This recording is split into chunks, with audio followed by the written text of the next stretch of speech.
नमस्कार, मैं हूं ज्योतिषाचार्य राजेश। अपनी किस्मत अपने हाथ में आपका स्वागत है। आज एक ऐसी युति के बारे में बताने जा रहा हूं। यदि यह युति आपके जन्म कुंडली में है तो समझ जाएं आप किसी खास काम के लिए ही बने हैं। क्योंकि देखिए, जो भी दो ग्रह होते हैं जिसका सीधा सीधा आपके मन से, आपके विचारों से संबंध हो, जैसे मन से संबंध रखने वाले ग्रह चंद्रमा कहे जाते हैं। चंद्रमा का सीधा संबंध आपके मन से है और विचार मन में ही जन्म लेते हैं। और मन और विचार दोनों को सुरक्षा प्रदान करने वाले आपके सर होते हैं, जिसके अंदर छोटे छोटे नस नाड़ियां होती है, नर्व कहते हैं। उसके मालिक कौन है? बुध। बुध ही तो आपके नर्वस सिस्टम के मालिक होते हैं। और वो यदि आपका मजबूत है और मन अगर कमजोर भी है तो पूरी घटना नहीं घटित होती है मन से जुड़े विकारों के लिए। आपको आज एक ऐसी बात बताने जा रहा हूं जिसे सुनकर आपको समझ में आएगा कि बिना इसके जीवन में एक कदम चलना मुश्किल है। स्वास्थ्य लाभ अच्छा है, हेल्थ अच्छा है, आप अच्छा खाते पीते हैं, सब पचाते हैं, बहुत काम भी करते हैं, सब चीज़ अच्छा है, कोई दिक्कत नहीं। लेकिन यदि आप पागल हैं तो फिर आप बेकार हो गए। इसलिए ये आपके नवग्रह में ये दोनों ग्रह सबसे महत्वपूर्ण होते हैं, चंद्र और बुध। चंद्र आपके मन और बुध आपके नर्वस, दोनों के मिलन से मानसिक शक्ति बढ़ती है। और जब मानसिक शक्ति बढ़ती है तभी लोग तरक्की करते हैं। पागल तरक्की नहीं करते हैं, ऊंचाई को नहीं छूते हैं। किसी भी चीज को हासिल करने के लिए मन की शक्ति सबसे ज्यादा जरूरी है, बाद में शारीरिक शक्ति। देखा गया है कि जिसका शरीर बहुत कमजोर है, वीक है, चल नहीं सकता, लेकिन उसकी मन की शक्ति बहुत मजबूत है तो वो शरीर का प्रवाह नहीं करते, वो सफल होके दिखाते हैं। बहुत सारे उदाहरण। इसलिए जब ये दो ग्रह आपस में मिल जाए तो क्या होता है, आज इसी युति के बारे में बता रहा हूं। कमजोर होगा तो उसे मजबूत करने के तरीके भी बताऊंगा।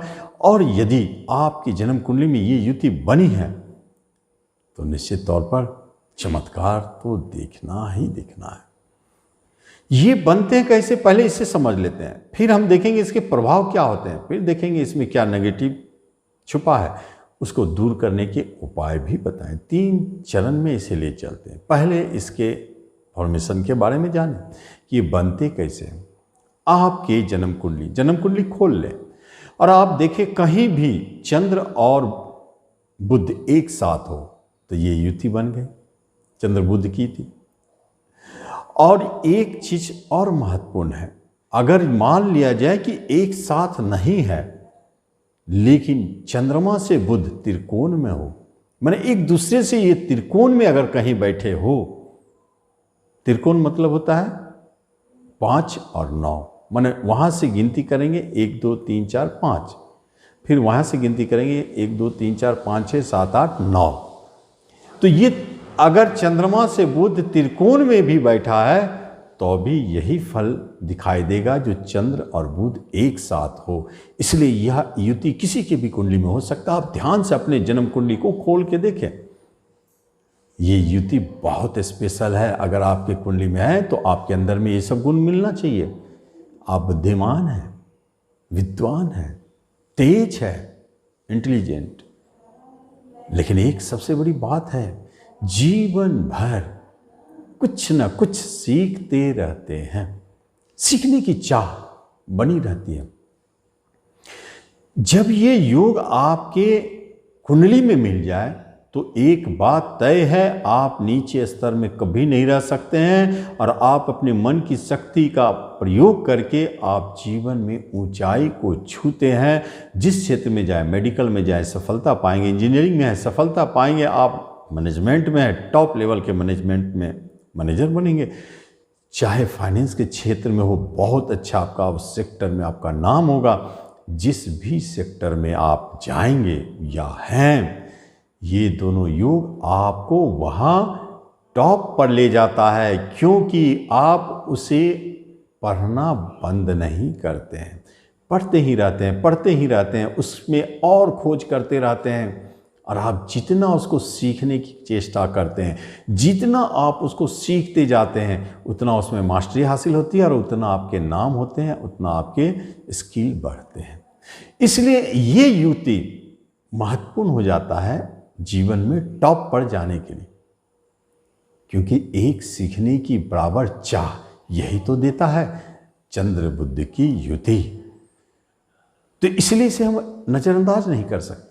और दूसरी महत्वपूर्ण बात है कि यदि इस युति में कोई कमजोरी आ गई, जैसे छठे घर में, अष्टम घर में, 12वें घर में बन जाए युति, या उस युति के साथ कोई अन्य पाप ग्रह हो, राहु हो, केतु हो, मंगल हो, सूर्य के साथ कहीं बुध अस्त हो, तो ये सारा चीज जो है उसे थोड़ा कमजोर कर देते हैं। लेकिन आपकी कमजोर हो युति, चाहे मजबूत हो, उससे कोई लेना देना नहीं। आप एक उपाय कर सकते हैं जिससे आप जीवन में इस युति को मजबूती प्रदान करते रहेंगे।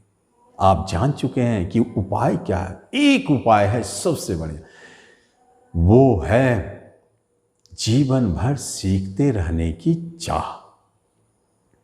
ये हुई दूसरा उपाय। आप चाहते हैं पूजा पाठ में जाना, तो चंद्र कौन है और बुद्ध कौन है? बुद्ध है विष्णु भगवान, लेकिन विष्णु भगवान चंद्र के रूप में कहाँ आए? कृष्ण जी का अवतार है। जिनका चंद्रमा और बुद्ध एक साथ है, आप जान ले, जिस समय इस कुंडली को देखें या त्रिकोण में भी हो, जिस समय इस वीडियो को आप देख रहे हैं, आप एक बात याद रखें, आप उसी क्षण से, दूसरे दिन से, उसी दिन से कृष्ण जी की भक्ति शुरू कर दें। जैसे आपको मन में आता है वैसे भक्ति करें।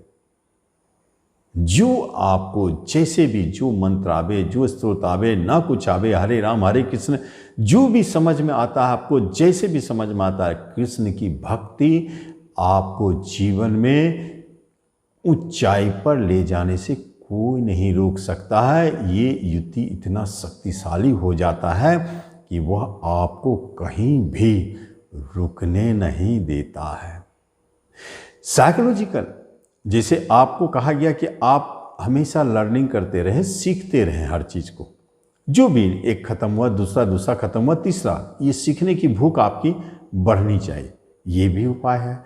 दूसरा, आपको कृष्ण जी की भक्ति करना चाहिए। और तीसरा जेम्स स्टोन होता है। तो जेम्स स्टोन में एक प्रॉब्लम है, चंद्रमा और बुध के बीच में संबंध जो कहते हैं वो दुश्मनी का। देखिए युति कितना अच्छा है। कहते हैं चंद्रमा बुध की युति अगर नेगेटिव पड़ जाते हैं तो लोग पागल हो जाते हैं, ऐसा भी कहा है। इसलिए ये युति कहीं भी हो, कैसे भी हो, और नेगेटिव प्रभाव राहु केतु मंगल का पड़ जाए तो शनि उसका प्रभाव पड़ जाए, तो आपको चाहिए, निश्चित चाहिए कि आप कृष्ण भक्ति करें और हमेशा कुछ न कुछ सीखते रहें। और जेम्स स्टोन में आप ट्राई कर सकते हैं। पहले पन्ना पहन के देखिए, अच्छा लगता है छोटी उंगली में बुधवार को तो उसे धारण करें, नहीं तो मोती पहन के देखें छोटी उंगली में सोमवार को। दोनों को अल्टरनेट पहन के देखिए, जो अच्छा लगता है उसको आप धारण कर लें। क्योंकि आपकी कुंडली की बनावट कैसी है, आपको कौन सा रत्न ज़्यादा सूट करेगा, ये तो हमको पता नहीं। इसलिए आपको अपने ट्राई करके ही उसे पहनना है। तो निश्चित इसका लाभ लें, हम समझते हैं आप इसका जरूर लाभ। धन्यवाद।